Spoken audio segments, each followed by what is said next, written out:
Alva two Messi, Messi থেকে Alva, Alva থেকে আবারও মেসি, এবার গোল। খেলার ৭৭তম মিনিট পর্যন্ত যে দলটা ছিল ১-০ গোলে পিছিয়ে, সেই দলটাই ফাইনাল নিশ্চিত করলো ৩-১ গোলে। আর সেখানে জোড়া গোলই করলেন গত ম্যাচেই খেলতে না পারা লিওনেল মেসি। চোট কাটিয়ে মাঠে ফিরেই নিজের জাদু দেখালেন তিনি। বুধবার রাতে তার জোড়া গোলে ইন্টার মায়ামির ৩-১ ব্যবধানে অরল্যান্ডো সিটিকে হারিয়ে লিগস কাপের ফাইনালে জায়গা করে নিয়েছে।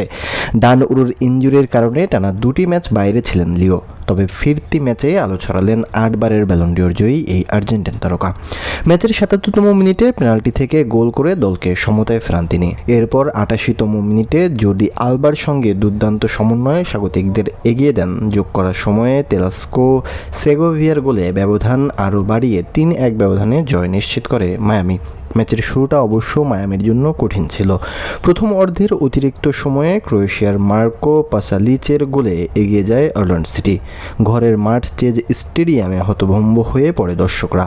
দ্বিতীয়ার্ধে বেশিরভাগ সময় পর্যন্ত অরল্যান্ডো শক্ত প্রতিরোধ গড়ে তোলে। একাধিকবার বিপজ্জনক মুভ নিলেও প্রতিপক্ষের ঘন ডিফেন্সে আটকে যান মেসি। তবে ৭৪তম মিনিটে ম্যাচের মোড় ঘুরে যায়। বদলি খেলোয়াড় তাদেও অ্যালেন্দেকে বক্সের মধ্যে ফাউল করেন অরল্যান্ডোর ডিফেন্ডার ডেভিড রেকলো। জার্সি টানার কারণে তিনি হলুদ কার্ডও দেখেন। এর সুযোগ কাজে লাগিয়ে মেসি স্পট কিক থেকে গোল করেন এবং ইন্টার মায়ামিকে সমতায় ফেরান।